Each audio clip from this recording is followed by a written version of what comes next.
بسم اللہ الرحمن الرحیم۔ السلام علیکم دوستو، دنیا بھر کی خبروں میں آج آپ سنیں گے، لیکن اس سے پہلے اگر ہو سکے تو لائک اور سبسکرائب کا بٹن ضرور دبا لیں۔ شکریہ۔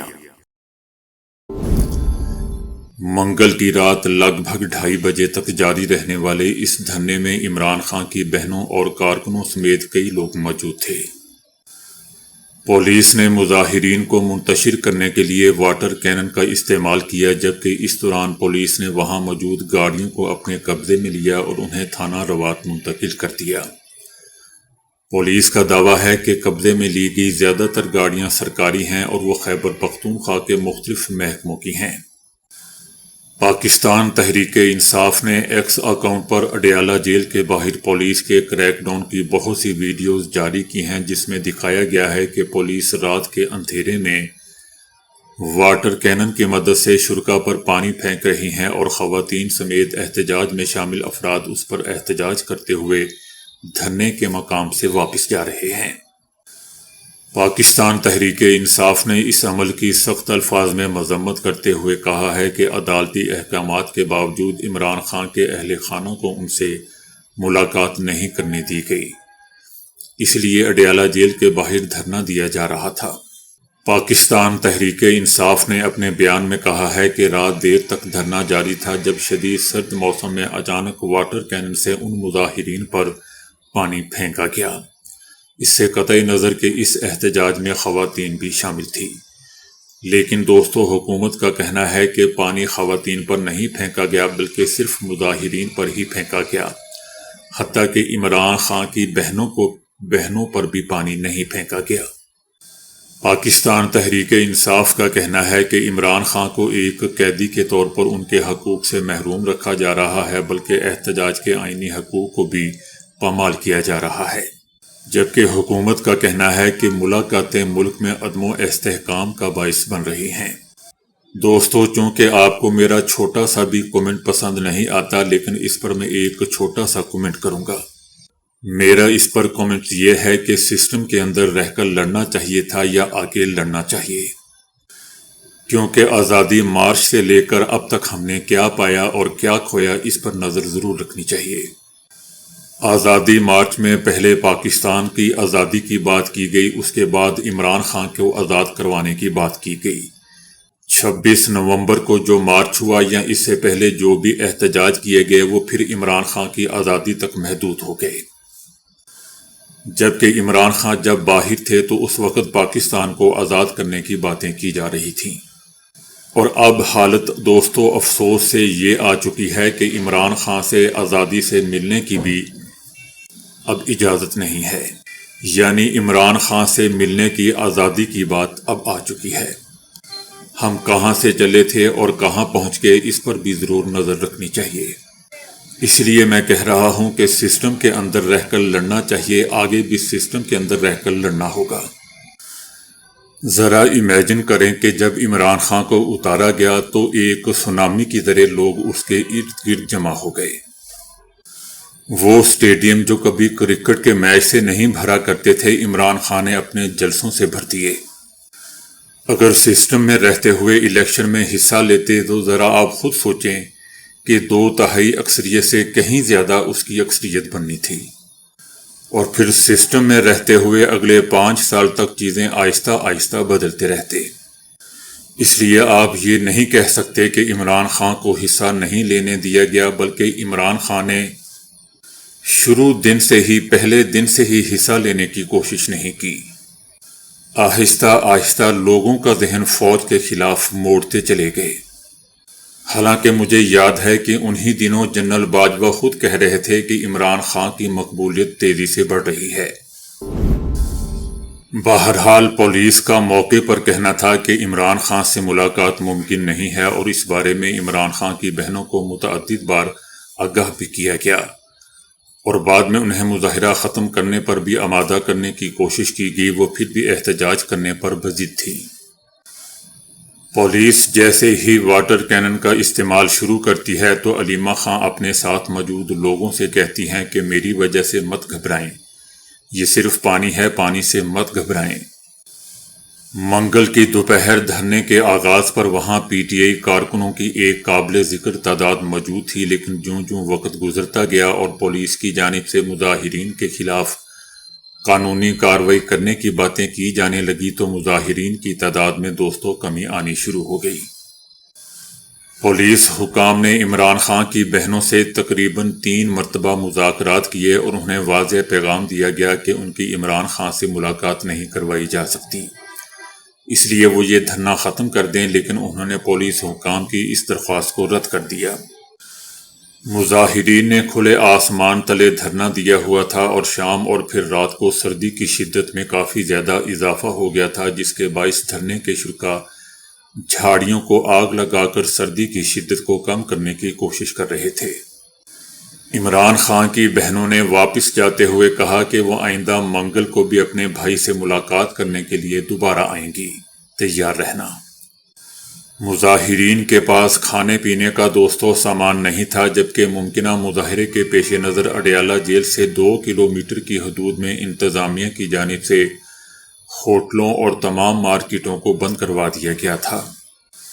سخت سردی اور کھانے پینے کی اشیاء کی کمی کو پورا کرنے کے لیے مقامی آبادی کے لوگوں کو علاوہ پی ٹی آئی کے کارکن ارد گرد کے علاقوں سے کھانے پینے کی اشیاء دھرنے میں موجود کارکنوں کو پہنچا رہے تھے۔ پولیس نے مظاہرین کو منتشر کرنے کے لیے لاٹھی چارج کا استعمال نہیں کیا، لیکن واٹر کینن کے استعمال کی وجہ سے مظاہرین اس جگہ سے 1 کلومیٹر پیچھے ہٹ گئے اور پھر منتشر ہو گئے۔ پاکستان تحریک انصاف کے کارکنوں کے علاوہ سوشل میڈیا پر بہت سے صارفین دسمبر کی سردی میں کھلے آسمان تلے موجود مظاہرین پر ٹھنڈے پانی کے چھڑکاؤ کی مذمت کر رہے ہیں۔ دوستوں، میں بھی مذمت کرتا ہوں، یقیناً آپ بھی مذمت ضرور کریں گے۔ عمران خان کی بہنیں شدید سرد موسم میں اڈیالہ جیل کے باہر دوستوں اپنے بھائی سے ملاقات کا انتظار کر رہی تھی۔ یہ منظر بڑا المناک تھا۔ دسمبر کے مہینے میں رات کے 2 بجے اڈیالہ جیل کے سامنے اپنے بھائی سے ملاقات کے لیے آنے والی بزرگ خواتین پر بدترین تشدد سے دوستوں ثابت ہو گیا کہ یہ حکومت آگے بھی ایسا ہی کرے گی۔ اس لیے دوستوں، میں کہتا ہوں کہ سسٹم کے اندر رہ کر لڑنا چاہیے، کیونکہ یہ حکومت اندر سے خود نہیں چاہتی کہ یہ لوگ سسٹم میں رہ کر لڑیں۔ عمران خان کی بہنوں کا اپنے بھائی سے ملاقات کا مطالبہ دوستوں ایک آئینی اور قانونی اور انسانی حقوق پر مبنی مطالبہ ہے، اور عمران خان کی بہنوں پر واٹر کینن سے حملہ کرنا ظلم ہے۔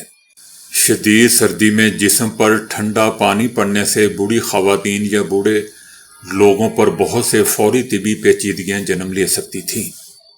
خاص طور پر دوستوں ان کو نمونیا بھی ہو سکتا تھا، لیکن شکر ہے کہ ایسی کوئی بات سامنے نہیں آئی۔ بیرسٹر گوہر کو بھی منگل کو عمران خان سے ملاقات کے لیے اڈیالہ جیل جانے کی کوشش کی تھی، مگر پولیس نے اسے رستے سے ہی روک لیا۔ بیرسٹر گوہر کا کہنا تھا کہ اگر ملاقات ہو جاتی ہے تو حالات بہتری کی طرف جا سکتے ہیں۔ حکومت کا دوستوں، جیسا کہ میں بتا چکا ہوں کہ موقف ہے کہ عمران خان جیل میں کی جانے والی ملاقاتوں میں پارٹی کو احتجاج اور سیاسی انتشار پیدا کرنے کے احکامات جاری کرتے ہیں اور فرنٹ فٹ پر کھیلنے کا بار بار کہتے ہیں۔ تقریباً 1 مہینے کے بعد عمران خان سے ملاقات کے بعد ان کی بہن عظمیٰ خان نے صحافیوں سے کچھ مختصر گفتگو کی تھی۔ وہی گفتگو دوستوں پوری دنیا میں پھیل گئی۔ رانا ثناء اللہ کا کہنا تھا کہ اڈیالہ جیل میں سابق وزیر اعظم کی بہن سے ان کی ملاقات اس شرط پر کروائی گئی تھی کہ وہ بعد میں پریس کانفرنس یا کوئی بات نہیں کریں گی، لیکن انہوں نے پورے ملک میں آگ لگا دی۔ ان کا کہنا تھا کہ اگر یہ سیدھے راستے پر چلتے رہتے تو آئندہ ملاقاتوں میں پابندی نہ لگتی۔ اسد قیصر نے کہا ہے کہ کسی میں اتنی جرت نہیں کہ خیبر پختونخوا میں گورنر راج لگا سکے۔ ہم اپنا دفاع کرنا جانتے ہیں، گورنر راج ان کے بس کی بات نہیں ہے۔ انہوں نے پیپلز پارٹی سے گورنر راج پر پارٹی پالیسی کی وضاحت کا مطالبہ کرتے ہوئے کہا کہ بتایا جائے کہ فیصل کریم کنڈی کا بیان پارٹی پالیسی ہے یا نہیں۔ پی ٹی آئی امن چاہتی ہے۔ حکومت پاکستان نے پاکستان تحریک انصاف کے بانی عمران خان کو اڈیالہ جیل سے منتقل کرنے پر غور شروع کر دیا ہے۔ وفاقی حکومت کا کہنا ہے کہ معاملات اس نہج یا مقام پر پہنچ چکے ہیں جہاں سے واپسی ممکن نہیں۔ پی ٹی آئی ملک کو عدم استحکام کا شکار کرنے کے ایجنڈے پر عمل پیرا ہے۔ احتجاج کے نام پر فتنہ فساد کی کوشش کی جا رہی ہے۔ حکومت اب اس پر سنجیدگی سے غور کر رہی ہے۔ حکومت نے الزام عائد کرتے ہوئے کہا ہے کہ وزیر اعلیٰ کے پی سہیل آفریدی کی پرفارمنس زیرو نہیں مائنس ہے۔ وزیر اعلیٰ کے پی کے رشتہ دار منشیات کے کاروبار میں ملوث ہیں اور یہ سرپرستی کرتے ہیں۔ دوستو، ایک خاتون جس کا میں نام نہیں لینا چاہتا مصر کے ایک شہر میں رہتی ہے۔ ایک صبح ان کی آنکھ اپنے موبائل فون پر موصول ہونے والے نوٹیفیکیشن کی آواز سے کھل گئی۔ اس وقت تک اس خاتون کو اندازہ نہیں تھا کہ یہ نوٹیفیکیشن ان کی زندگی کو ہلا کر رکھ دینے والے ایک خوفناک سلسلے کا آغاز ثابت ہوگا۔ فون اٹھایا تو اس میں ان میں نجی تصاویر اور گھر میں بنائی گئی ویڈیوز موجود تھی، وہی گھر جسے وہ ہمیشہ اپنی پناہ گاہ سمجھتی تھی۔ اس خاتون کو اصل دھچکا ان تصاویر یا ویڈیو سے نہیں لگا بلکہ بھیجنے والے کی شناخت سے لگا جو ان کا سابق شوہر تھا۔ یہ بات میڈیا کو اس خاتون کے وکیل یحییٰ رضوان نے بتائی جو سائبر کرائم کے قوانین کے ماہر ہیں اور مصر میں انٹرنیٹ جرائم، دھمکی اور بلیک میلنگ کے خلاف ایک مہم کے بانی بھی ہیں۔ یحییٰ رضوان کا کہنا ہے کہ آغاز میں اس خاتون نے سابق شوہر کے ہاتھوں کی جانے والی بلیک میلنگ کے آگے جھک جانا ہی بہتر سمجھا۔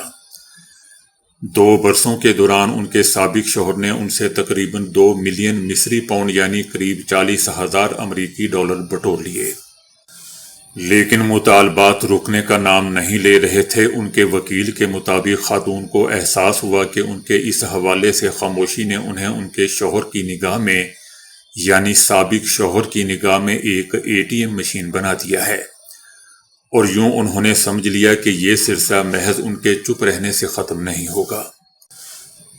بالآخر اس خاتون نے ہمت کر کے حکام کے پاس اس کی شکایت درج کروا دی۔ مصر کی سائبر کرائم یونٹ نے ان کے سابق شوہر کے جرم میں ملوث ہونے کے ثبوت دوستوں اکٹھے کیے اور تقریباً 1 سال کی قانونی کارروائی کے بعد عدالت نے ملزم کو 3 سال قید کی سزا سنا دی اور ان سے تمام رقم بھی واپس لے لی گئی۔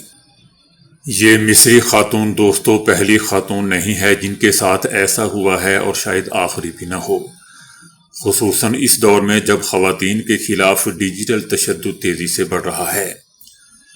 مصر میں سائبر کرائم کے شعبے سے وابستہ متعدد وکلاء، کارکنوں اور ماہرین نے میڈیا کو بتایا ہے کہ ان کے پاس آنے والی اس نوعیت کی شکایات میں ایک تشویشناک حد تک اضافہ دیکھا جا رہا ہے، جن میں بلیک میل کرنے والا عموماً موجودہ شوہر یا سابق شوہر ہی ہوتا ہے۔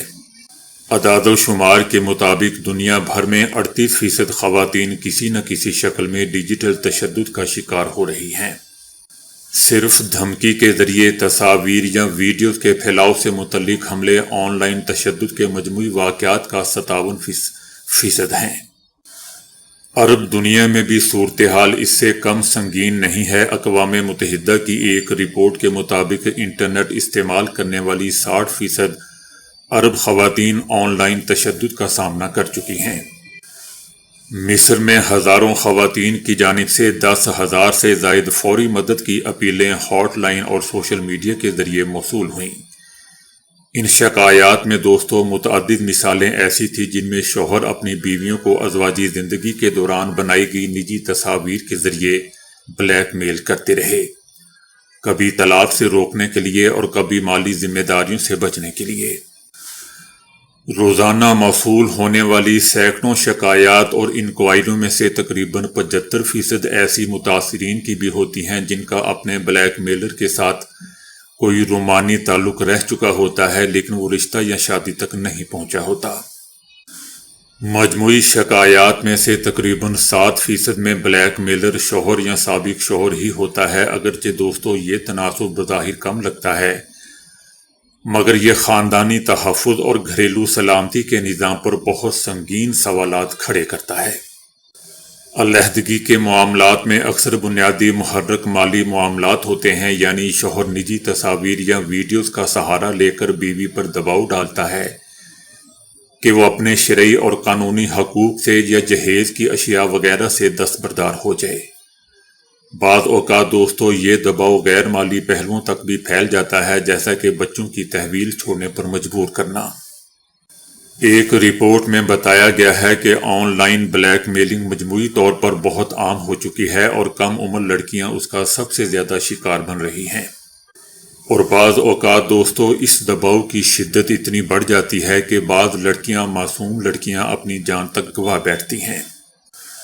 ہمارے معاشروں میں دوستو شادی کو تحفظ یا پردہ داری کی علامت سمجھا جاتا ہے، اور جب یہی رشتہ خطرے کا سبب بن جائے تو پورا نظام لرز اٹھتا ہے، بلکہ اس پورے نظام کو ہلا کر رکھ دیتا ہے۔ معاشرہ بھی شوہر کو سماجی طور پر سزا نہیں دیتا اور نہ ہی اسے سخت رد عمل کا سامنا کرنا پڑتا ہے، بلکہ اکثر اس کے لیے جواز ہی تلاش کیے جاتے ہیں۔ جیسا کہ میں اوپر بتا چکا ہوں کہ شوہر کو صرف 3 سال کی سزا ہوئی۔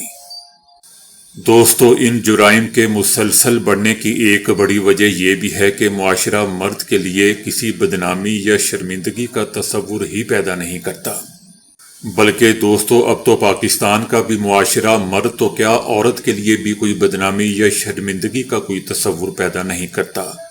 بشرا بی بی آپ کے سامنے سب سے بڑی مثال ہے، جس کو کوئی شرمندگی نہیں اپنی بدنامی پر، بلکہ لوگوں نے تو اس شادی کو اپریشیٹ کیا ہے۔ بہرحال بشرا بی بی کا میں مزید نام نہیں لیتا، لوگوں کو غصہ آنے لگتا ہے، پتہ نہیں کس بات پر غصہ آنے لگتا ہے۔ دوستو ایک اور بات بھی سامنے آئی ہے کہ جرم کی شدت کے باوجود بہت سی خواتین سرکاری رپورٹس درج کرنے سے کتراتی ہیں۔ اس کی بنیادی وجہ سماجی بدنامی اور اپنے ارد گرد کے لوگوں کے رد عمل کا خوف ہے۔ جیسا کہ متاثرین اکثر خوف میں ڈوبے جملے دہراتے ہیں، جیسا کہ میں نہیں چاہتی کہ میرے والد کو پتہ چل جائے، یا میرے والد کو پتہ چلا تو وہ مر سکتے ہیں اور میرا بھائی مجھے مار ڈالے گا۔ اب دنیا میں دوستو بہت سی تنظیمیں وجود میں آ چکی ہیں جو سوشل میڈیا پر پوسٹ کیے گئے مواد کو سکین کر کے متاثرین کی مدد کر رہی ہیں یا ان کی مدد کرنا چاہتی ہیں۔ تو دوستو ابھی کے لیے اتنا ہی۔ ویڈیو کو لائک اور شیئر کرنے کا بہت بہت شکریہ۔